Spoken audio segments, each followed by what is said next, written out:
안녕하세요. 오늘은 우주의 거대한 행성 중 하나인 목성에 대해 알아보려고 합니다. 목성의 위성 유로파에서 목성을 관측한 상상도입니다. 유로파 표면은 얼음으로 뒤덮여 있고 조성력에 의해 얼음이 갈라져 지하에 물이 배출된다고 합니다. 목성은 태양계에서 가장 크고 아름다운 행성 중 하나로 알려져 있습니다. 그럼 목성의 특징을 알아보도록 하겠습니다. 주피터는 로마 신화의 최고의 신으로 그리스 신화의 제우스에 해당합니다. 밝고 큰 행성으로 메소포타미아 신인 마르더에게 이름을 얻은 이후 각지의 신의 이름으로 계승되었습니다.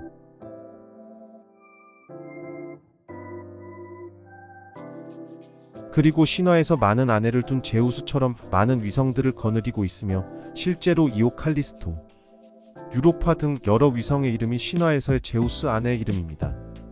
목성은 작은 태양계라 불리기도 합니다. 태양을 중심으로 행성과 소행성 등 여러 천체들이 도는 것처럼 목성 주위로 수많은 위성들이 돌기 때문에 붙여진 명칭입니다. 수많은 위성들 중에 우리에게 친근한 위성은 갈릴레이 위성일 것입니다. 이 천체를 제일 처음 찾아낸 사람은 갈릴레이로 1610년 자신이 만든 굴절망원경을 통해 목성 근처에서 발견했습니다. 꾸준한 관측을 통해 갈릴레이는 4개의 천체들이 목성의 위성이라는 결론을 내렸고 이 4개의 위성들이 훗날 갈릴레이의 위성으로 불리어지게 된 것입니다. 이 위성들은 곧 이어 독일의 천문학자이며 안드로메다를 발견한 시몬 마리우스에 의해 이오 유로파 가니메데 칼리스토로 붙여지게 됩니다. 목성은 태양계에서 가장 큰 행성으로 알려져 있습니다. 그 크기는 지름이 지구의 약 11.2배이며 부피는 1300배입니다.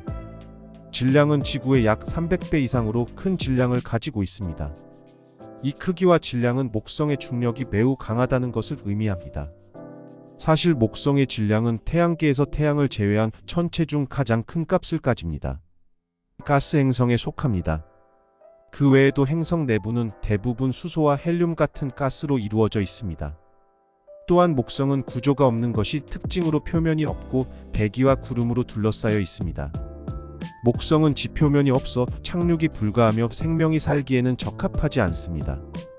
목성은 유명한 황금빛 띠가 특징적으로 보입니다. 이 띠는 목성의 대기에서 일어나는 기상 현상으로 인해 발생합니다. 목성의 대기는 수소와 헬륨을 포함한 다양한 가스로 이루어져 있으며 이 가스들이 대기상에서 상호작용하면서 황금빛의 띠가 형성됩니다. 목성은 많은 수의 위성을 가지고 있습니다. 현재까지 약 79개의 위성이 확인되어 있으며 가장 유명한 위성 중 하나인 갈릴레오 위성은 목성의 대기와 자기장 황금빛 띠 등을 관찰하며 목성에 대한 중요한 연구를 수행하고 있습니다. 갈릴레이 위성 중에 목성에 가장 가까운 위성은 바로 이오입니다. 그리고 이오와 유로파 가니메데는 1대 2대4의 비율로 궤도 공면을 보입니다.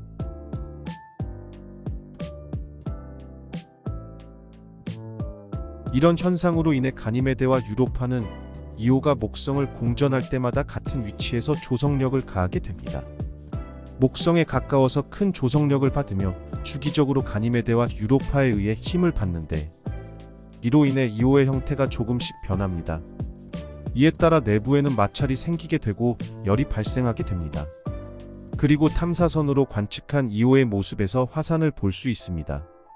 지구의 화산의 형태와는 다르지만 용암이 흐르고 계속해서 활동을 하고 있습니다. 다음은 외계 생명체가 살 가능성이 가장 많다고 생각되는 유로파입니다.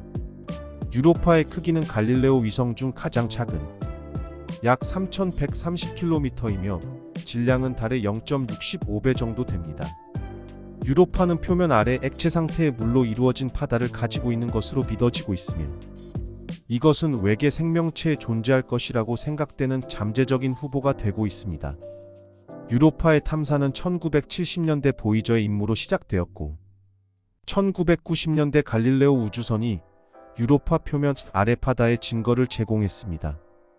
2020년대 중반에 발사될 예정인 나사의 탐사선 유로파 클리퍼 임무는 유로파의 바다 표면 그리고 대기를 자세히 연구하는 것을 목표로 합니다. 그 임무는 달의 지질학 구성 그리고 잠재적인 거주 가능성에 대한 데이터를 수집하기 위해 자력계 레이저 고도계 그리고 분광계를 포함한 일련의 과학 장비를 운반할 것입니다. 유로파 탐사의 가장 큰 어려움 중 하나는 두꺼운 얼음층 아래에 있는 지하 바다에 접근하는 것입니다. 유로파 표면의 얼음 두께는 평균 10km 이상이라고 생각하지만 얇은 지점도 있을 것이라고 추정하고 있고 그 지점을 찾는 중입니다. 이 두꺼운 얼음층을 뚫으면 두께 100km의 바다가 있을 것으로 추정됩니다. 유로파의 바다를 탐험하기 위해서는 얼음을 뚫기 위해 탐사선을 보내고 그 얼음 구멍을 통해 바다를 탐험할 수 있는 로버를 보내야 하는데 생각보다 어렵고 비용이 천문학적으로 들어갑니다. 전반적으로 유로파의 탐사는 지구 너머의 생명체를 찾는 데 큰 가능성을 가지고 있으며 목성의 위성에 대한 지속적인 임무는 우리 태양계와 그 너머의 얼음 세계의 잠재적인 거주 가능성에 대한 우리의 이해를 진전시키는 데 결정적일 것입니다. 태양계 안에서 가장 큰 위성으로 알려진 가니메데는 지름이 약 5270km로 갈릴레오 위성 중 목성으로부터 세 번째로 떨어져 있습니다.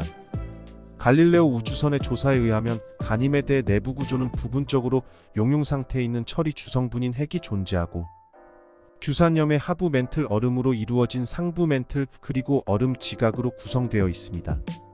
가니메데의 표면은 융기한 부분과 패인 부분이 많이 있으며 이것으로 과거 지질 활동이 있었다는 것을 추정하고 있습니다.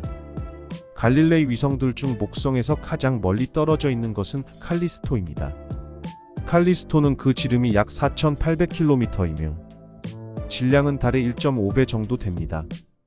특이한 점은 내부 구조가 단순히 얼음과 암석으로 되어 있고 지각은 얼음을 위주로 구성되어 있습니다. 칼리스토의 표면에는 충돌 흔적이 있는데 이는 충격에 의해 얼음이 녹아 여러 겹의 고리들이 생겼다가 낮은 온도로 인해 바로 굳어버려 생긴 것으로 알려져 있습니다. 목성은 강력한 자기장을 가지고 있습니다. 이는 목성 내부에서 발생하는 전기적인 활동 때문입니다. 지구의 자기장보다 500만 배나 강한 자기장을 내뿜고 있습니다. 이러한 강력한 자기장은 태양풍으로부터 행성을 보호하게 되며 이로 인해 행성 주위를 돌고 있는 위성들 역시 안전하게 유지됩니다. 마지막으로 목성은 탐사 임무에 매우 적합한 행성 중 하나입니다. 이는 목성이 태양계에서 가장 크고 복잡한 대기를 가지고 있기 때문입니다. 이러한 대기는 지구의 대기와 매우 다른 특성을 가지고 있기 때문에 우주 탐사에 대한 많은 정보를 제공할 수 있습니다. 이상으로 목성의 특징에 대해 알아보았습니다. 감사합니다.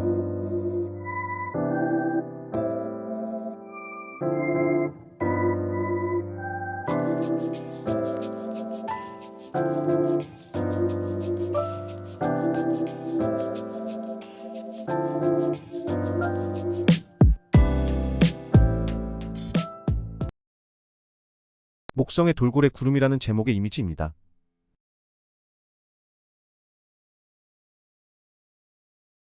금목점에서 탐사성 준호가 찍은 사진입니다. 유로파의 바다에서 저런 생명체가 실존했으면 좋겠네요. 이 동영상이 여러분에게 유익하고 흥미로운 정보를 제공했기를 바랍니다. 감사합니다. 구독과 좋아요는 선택입니다.